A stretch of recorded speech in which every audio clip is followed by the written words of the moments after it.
Hello, boys and girls. The last of our trickster tales is called Borreguita and the Coyote. This folk tale was first told in Mexico. Verna Ardema retells the story in this book. Borreguita means little lamb in Spanish, the language spoken in Mexico. Look at the little lamb and the coyote. Are you wondering who the trickster is? Usually it's the smaller or weaker animal. Why is Coyote's mouth watering? In the story, the coyote wants to eat the lamb. Let's read to see what happens.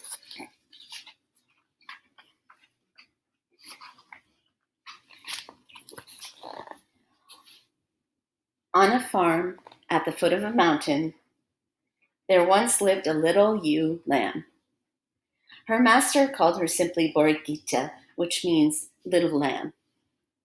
One day, Borreguita's master tied her to a stake. In a field of red clover, the lamb was eating the lush plants when a coyote came along.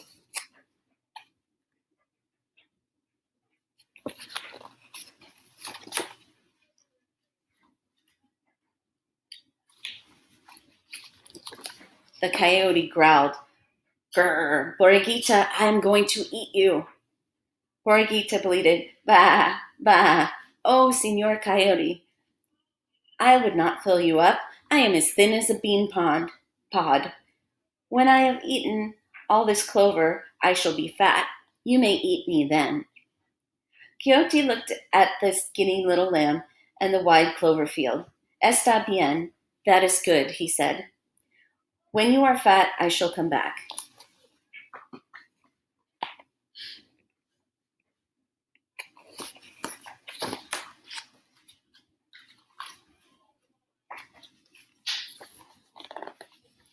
After many days, the coyote returned. He found the lamb grazing in a meadow. He growled, "Grr, Borreguita, you are as plump as a tumbleweed. I am going to eat you now." Borreguita bleated, "Bah, bah, Senor Coyote, I know something that tastes ever so much better than lamb." "What?" asked Coyote. "Cheese," said Borreguita. "My master keeps a round of cheese on his table. He eats it on his tacos." The coyote had never heard of cheese, and he was curious about it. "How can I get some of this cheese?" he asked. Borreguita said, "There is a pond at the end of the pasture. Tonight, when the moon is high, meet me there. I will show you how to get a cheese." "Está bien," said Coyote. "I will be there."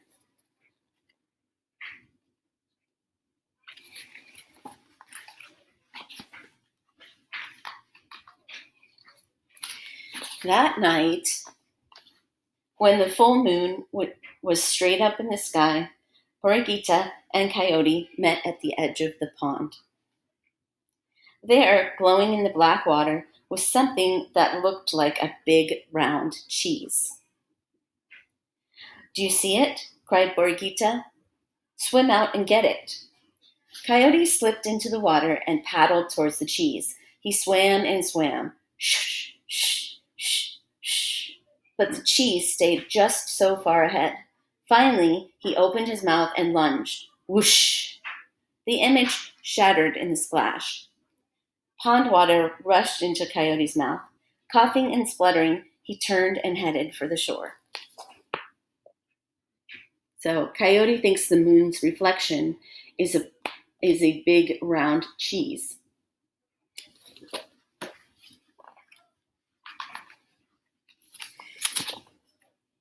When he reached it, the little lamb was gone. She had tricked him. Coyote shook the water out of his fur.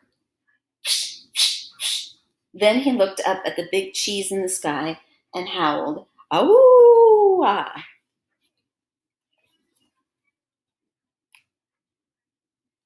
Why do you think Coyote howled at the moon?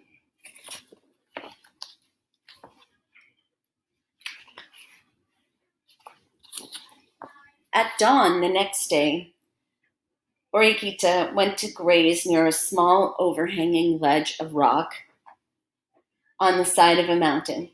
She knew that the coyote would be coming after her, and she had a plan.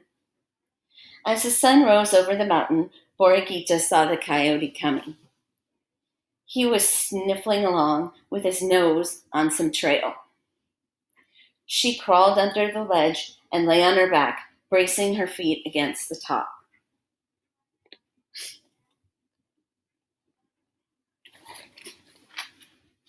What do you think Borreguita's plan might be?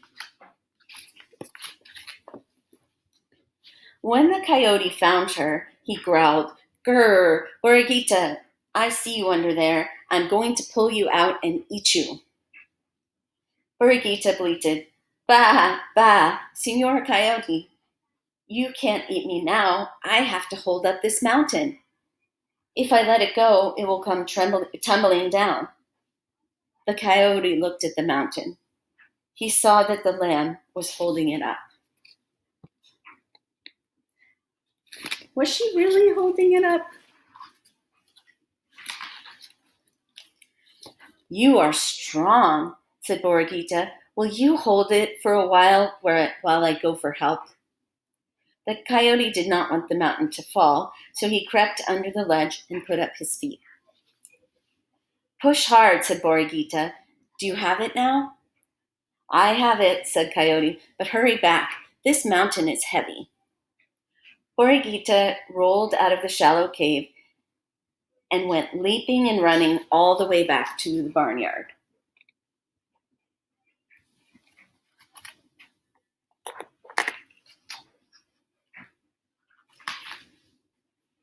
Her plan was funny and clever, huh? What do you think about Coyote? Because he believed her. Coyote held up that rock until his legs ached and he was hungry and thirsty. At last he said, "Even if the mountain falls, I am going to let go. I can't hold it any longer." The coyote dragged himself out and covered his head with his paws. The mountain did not fall. Then he knew the little lamb had fooled him again.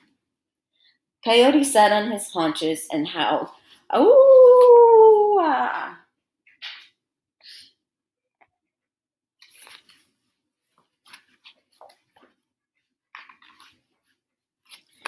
Early the next morning, Coyote hid himself in a thicket in the lamb's pasture. When she drew near, he sprung out with a woof, and he said, "Borreguita, you will not escape this time. I'm going to eat you now." Borreguita bleated, "Bah, bah, Senor Coyote, I know I deserve to die, but grant me one kindness. Swallow me whole so that I won't have to suffer with the biting and the chewing." "Why should I make you comfortable while I eat you?" demanded the coyote. "Anyway, I couldn't swallow you all in one piece if I tried." "Oh, yes, you could," said Borreguita. "Your mouth is so big, you could swallow a cougar. Open it wide, and I will run right into it."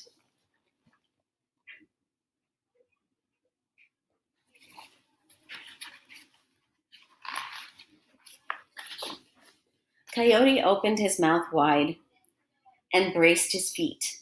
Borreguita backed away. Then she put her head down and charged.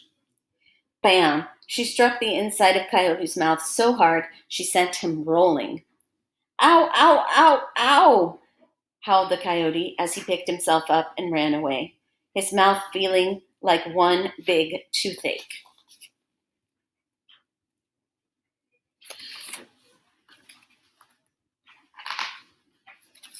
And from that day on, Borreguita frisks about on the farm at the foot of the mountain, and Coyote never bothered her again.